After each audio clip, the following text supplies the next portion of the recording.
Hi, welcome back. In this lecture, we're going to take a look at some fleet cost issues. When you think about the overall total cost of a fleet, there's a lot of components involved. There's acquisition cost in terms of purchase or lease of vehicles. There's, of course, the maintenance costs related to the preventative and predictive maintenance that we discussed earlier. There's repair costs of unscheduled repairs. There's the parts associated with both of those. There's towing costs for critical vehicle failures or vehicle failures in general. There's storage and garage costs in terms of storing vehicles and a place to repair vehicles.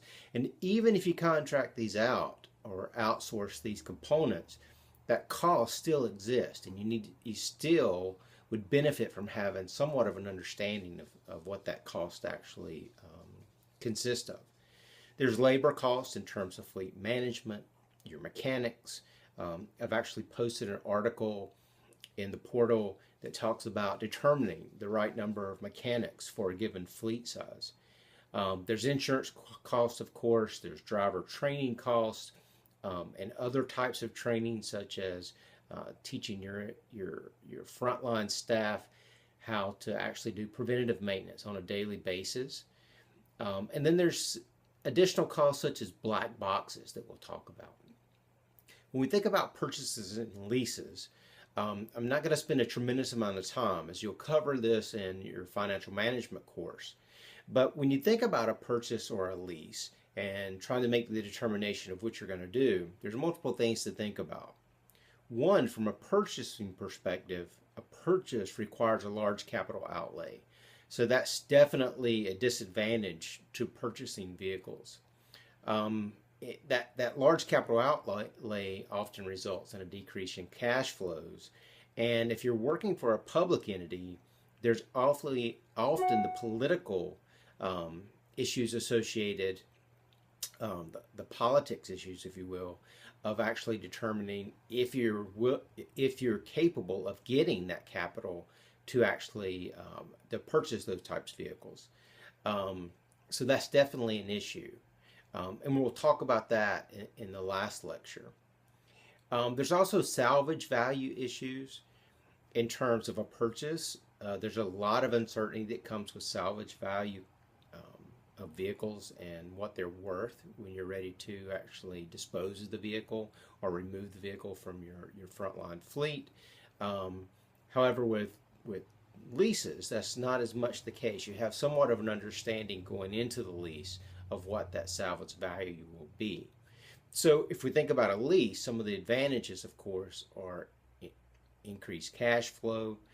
It may be easier to replace old vehicles because you develop a replacement schedule, as we'll talk about in the next lecture. There may be some financial sheet advantages depending on your tax status in terms of being able to count this as operational expenses as opposed to capital outlays. So there may be some tax shelter advantages in actually leasing instead of purchasing. Well, let's switch gears a little bit and talk about fleet cost and fuel management programs.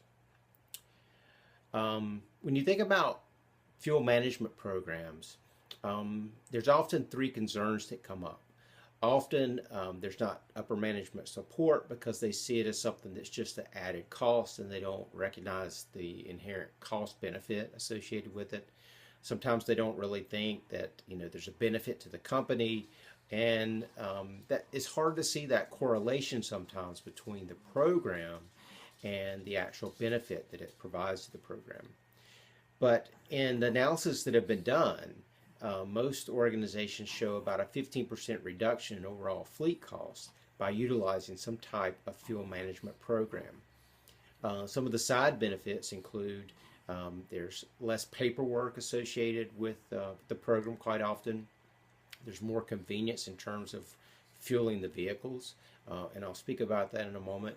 And then there's additional cost controls that are put in place that often reduce unnecessary fuel costs. In terms of selling your idea, let me give you an example of how beneficial these programs can be and how varied they can be.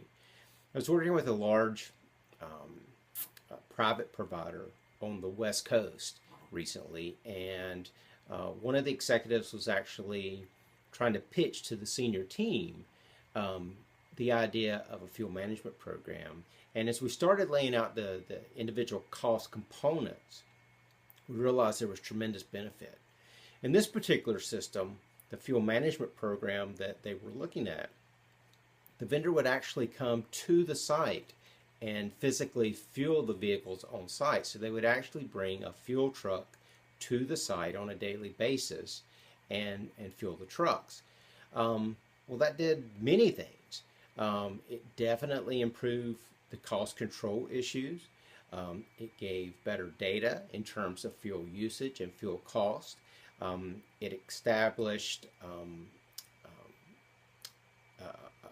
reduction in the number of miles that was traveled to actually fuel vehicles, which was a pretty big issue in this situation because they were actually taking vehicles off the primary posting plan and taking those vehicles out of that posting plan area and moving them to a location that they could fuel the vehicles.